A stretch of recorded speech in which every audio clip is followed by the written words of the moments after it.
Buenas tardes, voy a hablar de la pancreatitis.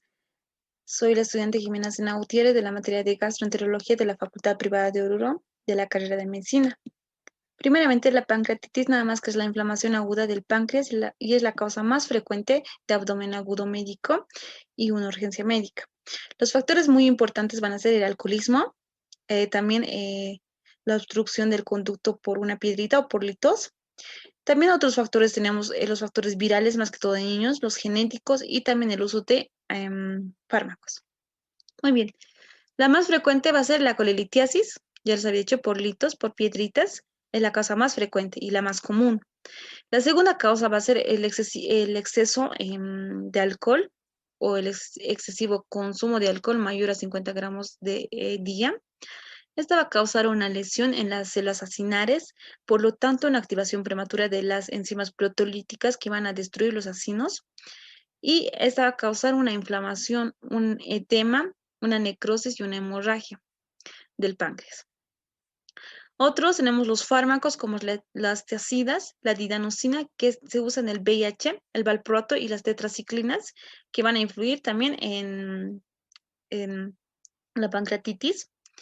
Otros tenemos de origen viral, por ejemplo, más que todo se va a dar esto en niños, como el virus de la parotiditis, y causas metabólicas que van a ser el aumento de los triglicéridos mayor a 100, a 1000 miligramos de cilitro.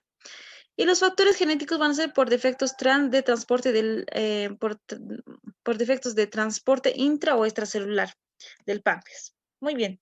Vamos a hablar de la clínica y del diagnóstico. En la clínica va a tener un dolor abdominal severo que va a irradiar a la región lumbar, que va a ser en forma de cinturón o en banda, porque sabemos bien que el páncreas es un órgano retroperitoneal, por eso va a tener esta característica, que va a tener una forma de cinturón. También va a presentar hilio paralítico, náuseas y vómitos. Y en la inspección podemos observar que nuestro paciente va a tener abombado el abdomen, puede tener o no ictericia. En la palpación profunda y superficial va a haber un dolor y en la percusión va a haber timpanismo. Y en la auscultación los ruidos hidroaéreos van a ser abolidos o hipoactivos. Muy bien. Vamos a también observar estos signos, pero esto va a ser más que todo cuando va a haber una pancreatitis necrohemorrágica, cuando ya va a haber necrosis y hemorragia del páncreas, que va a ser el signo de Guyen, que va a ser equimosis periumbilical. Esta equimosis periumbilical va a ser por extravasación de sangre al retroperitoneo. Y la otra es de Gray-Turner, que va a ser equimosis en región lumbar, que va a ir hacia los flancos. Entonces, vamos a pedir en el diagnóstico también las pruebas de laboratorio, como ser hemograma, glicemia, creatinina, coagulograma, que todas estas van a estar alteradas. También vamos a pedir estas dos que van a ser nuestro gold estándar, la amilasa y la lipasa. La más específica y la más sensible va a ser la amilasa y la otra va a ser la lipasa. No, perdón, la más sensible y específica va a ser la lipasa y la amilasa no es tan específica ni tan sensible, pero igual pedimos. Entonces la amilasa aparece en los primeros días y también tarda en desaparecer, entonces es muy específica y muy sensible. Vamos a pedir también la ecografía, que no está aquí, pero vamos a pedir ecografía y vamos a pedir sí o sí la tomografía, que también es nuestro gold estándar para ver cuán evolucionado está el paciente o cuánta evolución tiene la enfermedad. Bien, vamos a hablar del pronóstico y el índice de severidad. Vamos a hablar de los criterios de Ramsson y estos criterios que nos van a servir mucho. Primeramente, el criterio de Ramsson nos van a determinar de un 15 a 20% de mortalidad. Vamos a tomar a las 0 horas y a las 48 horas. A las 0 horas la edad va a ser mayor a 55 años, una leucocitosis mayor a 16.000, la GOT va a estar aumentada.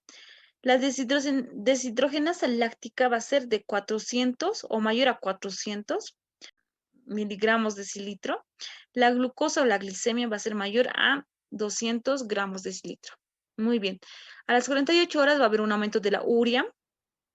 Va a haber también una déficit del hematocrito mayor a un 10%. El calcio va a ser menor a 8, el equivalente es litro. Va a haber una disminución de la PAO2. También va a haber una acidosis, una déficit de base, que va a ser un boom mayor a 5 mil equivalentes litro, y también una déficit de líquido que va a ser mayor a 4 litros o 6 litros. Muy bien, aquí tenemos dos mnemotécnicos muy bonitos, que cuando llegas o a las 0 horas va a ser llegas, que va a ser la L como deshidrogenasa láctica, la otra L como leucocitosis, la E como la edad, la G como la glucosa y así sucesivamente también aquí. Muy bien, vamos a hablar ahora de por ejemplo, los pacientes con índice de masa corporal mayor a 30 o obesos, estas van a estar más complicadas en su pancreatitis, el derrame pleural también. Los exámenes bioquímicos como la proteína C reactiva aumentada y también el aumento de procalcitonina nos van a determinar o va a haber una severidad en ese paciente, ¿no ve? Entonces, en las pruebas o los criterios de BISAP mayor a 2 y Apache mayor a 2 también nos van a determinar cómo más o menos su evolución del paciente.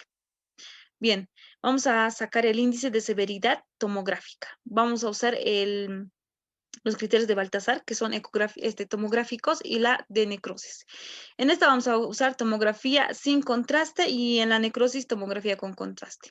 Todo esto es a las 72 horas después de haber revisado todo esto. Muy bien, empezamos.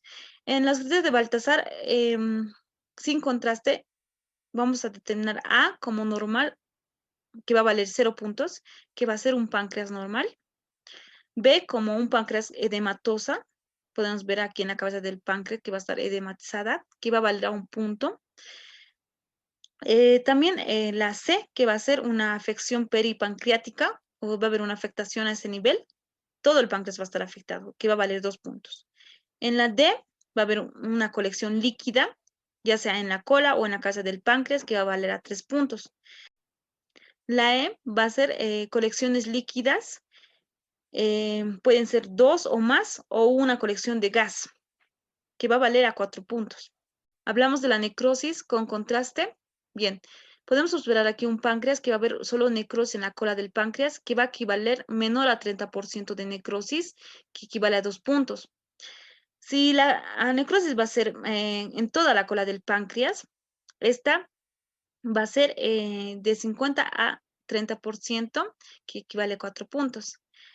Y si la necrosis va a ser de un 50, de toda una mitad del páncreas o de toda la mitad del páncreas, va a equivaler mayor a 50%, que va a equivaler a 6 puntos. Muy bien, vamos a hablar también de las complicaciones. Va a tener complicaciones locales y complicaciones sistémicas. Las complicaciones locales van a ser más que todo los pseudoquistes. Estas van a ser aquí podemos observar, van a ser homogéneos y van a ser más que todo colecciones de líquido o de enzimas del páncreas, que van a ser locales y son las más frecuentes, pueden ser únicos y no pueden presentar síntomas. Más que todo puede ser también en la cola o en el cuerpo del páncreas y se asemejan a un tumor. Vamos a pedir ecografía y también no vamos a hacer un tratamiento, lo vamos a dejar así. Pero si va a haber ruptura, infección o hemorragia, vamos a hacer recién un tratamiento quirúrgico. Vamos a hacer un control ecográfico siempre. Entonces, también tenemos los abscesos. Los abscesos se van a presentar siempre como una infección, que va a haber fiebre, dolor abdominal y una leucocitos con desviación a la izquierda, como un síndrome infeccioso, ¿no ve? Entonces, aquí vamos a observar en la tomografía niveles hidroaéreos o presencia de aire. Entonces, vamos a suponer que es un absceso. Bien, en la necrosis, esto va a ser como imagen heterogénea. Esta puede ser estéril o no estéril o infectada. Bien, en la estéril lo dejamos así, se va a solucionar solo, pero en la infectada tenemos que tomar en cuenta porque la mortalidad es alta y se presenta a las 2 semanas. Lo que primero que vamos a pedir la clínica, va a presentar fiebre, dolor abdominal, una leucocitosis y vamos a tomar la tomografía y vamos a ver, ¿no ve?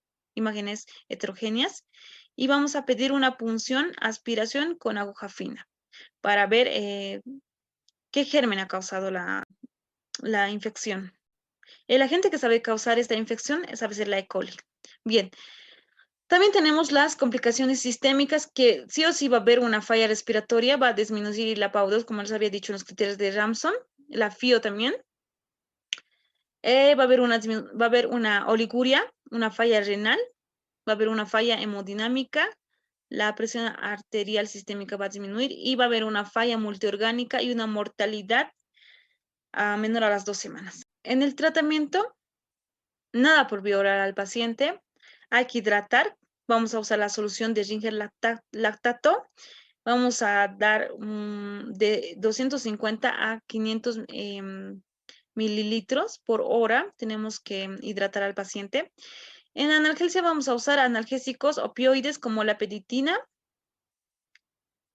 y también la nutrición tiene que ser enteral con el uso de sonda nasoyeguinal. Y también vamos a usar antibióticos solo cuando va a haber una infección o una necrosis infectada. Vamos a usar antibióticos porque más antes no podemos usar antibióticos como profilaxis. Si no funcionan los antibióticos, entonces vamos a drenar. Si en caso falla el drenaje, entonces una necresectomía microinvasiva y también una necresectomía abierta. Todo esto vamos a hacer solo cuando hay una necrosis infectada o un fallo multiorgánico persistente.